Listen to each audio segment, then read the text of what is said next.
Hey everybody, it's Zach from MyShire Farm, and we're back again today with another video to help you on your journey with Coturnix quail and becoming more self-sufficient. Now in this video, we are going to be talking about the reasons for a poor hatch and troubleshooting your incubator.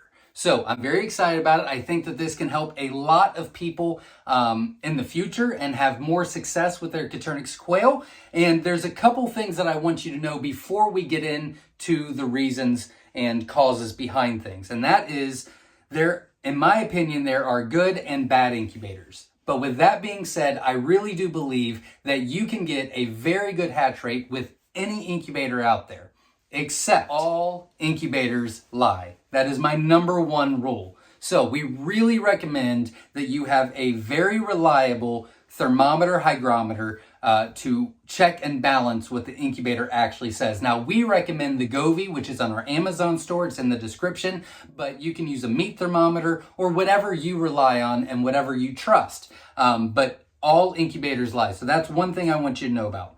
Number two, our quail are a little bit different than hatching out anything else, like chickens, ducks, peacocks, geese, etc., right? There's a couple different reasons why, which we'll get into in another video, but the egg size is different, domestication plays a part, and there's many different reasons why. We won't go into that, but I want you to understand that part. Now, with that being said, let's talk about the reasons for a poor hatch rate, deformities, weak chicks, and more. Now, I want to give you an example first, because there's multiple reasons why things could happen, but we're going to talk about the overwhelming number one reasons. So for example, let's just talk about a general poor hatch. Well, it could be a shipping issue. It could be genetics. It could be old breeders. It could be old males. It could be a bad male to female ratio. The point is, there can be multiple reasons why you had a poor hatch, but the overall overwhelming reason why people have a poor hatch rate is because incubators lie. So we have a playlist on our YouTube channel called The Hatching Process. I'll put that in the description, and that's going to go through everything that we recommend as far as temperatures and humidities, but I'm not going to get into that today. I want to talk about the reasons the reasons for a poor hatch rate. But you can check that out as well. So let's talk about, if you've had a poor hatch rate or you're worried about getting a poor hatch rate, these are the adjustments that we need to look into. All right, so let's talk about number one. Number one is hatching early or late. So what I want to talk about on this is, in an ideal hatch, in a perfect world, you're going to put them into lockdown on day 15. They're going to start pipping on the end of day 16. Then you're going to get a massive hatch on day 17 and day 18, and then you're going to get a couple stragglers on day 19 or 20, and you call it quits. That would be in an ideal world. Now, if that does not happen, the majority of the time, it is a temperature issue, okay? So, not always, again, like we discussed, but the majority of the time, it's a temperature issue. So you want to make sure that if they are starting to hatch too early, that means your temperature is too high.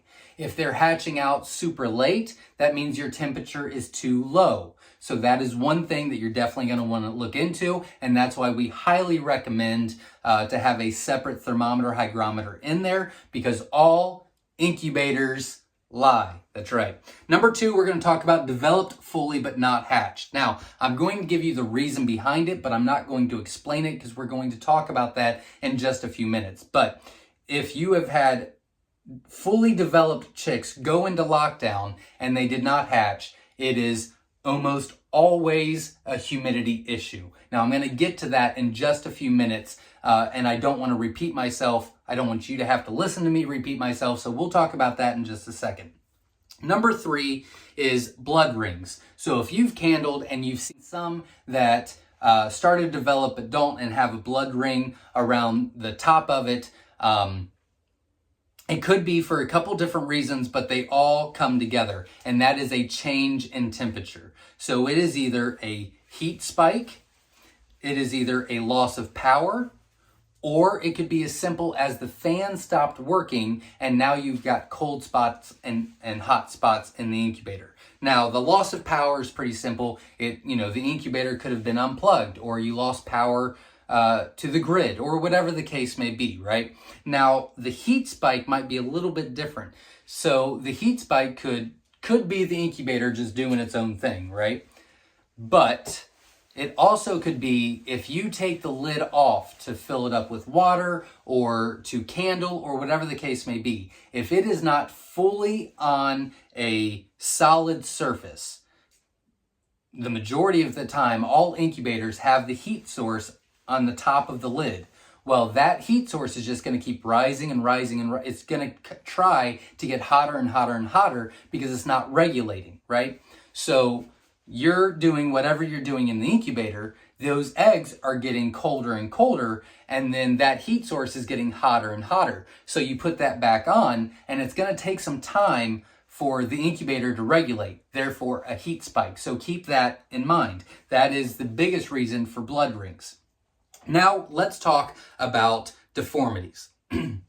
Deformities due to humidity. So this is what is also going to tie in to the developed but fully did not hatch. So curled toes. If you've had curled toes, it is almost always a humidity at lockdown. If you've had wry neck, it's the same reason. It's a humidity issue at lockdown. Humidity at lockdown is vitally important as it softens the egg so that the chicks can break through.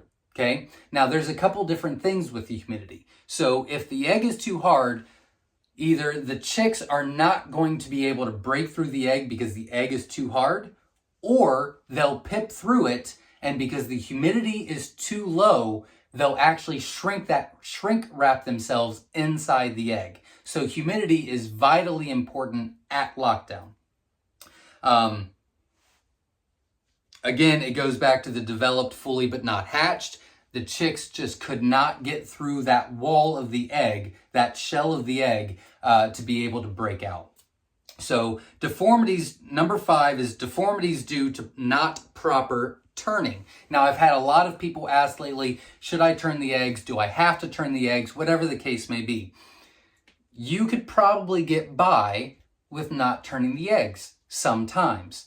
But here's the issues with not turning the eggs all the time. This is the issues that you could run into, and that is crossbeak, no eyes, head deformities, or anything like that. And let me explain why. And I have my notes here because there's a lot of information I want to give you. Otherwise, I just ramble on and on and on, right? So I'm going to read this part for you. So they develop against the shell without proper rotation. They could get stuck, and then they'll form around that part that they're stuck on. Therefore, no eye, deformities of the head, crossbeak, or whatever the case may be. So a lot of the deformities will cause because of improper rotation or improper turning. So again, that's just an option, and that's something that you can look out for and adjust for if you're seeing that issue. Now, with all of this that I've already said, which I've got a couple more on my list here, but these are the main reasons why. It is not the only reason why. It could be something else. And if it is something else, and you've looked at all of this, you've adjusted everything, and you're still having the issue, you're more than welcome to reach out to me, and we can go through on a case-by-case basis, okay? So number 6, we're going to talk about weak chicks or died in the incubator. Now, this is a two-way tie. This is not a one. This is a two-way tie. The two main causes is humidity, which we have already discussed. So, the chick is using all of its energy to try to break through this egg because the egg is too hard, and then they're just coming out too weak, right? The other reason is carbon dioxide.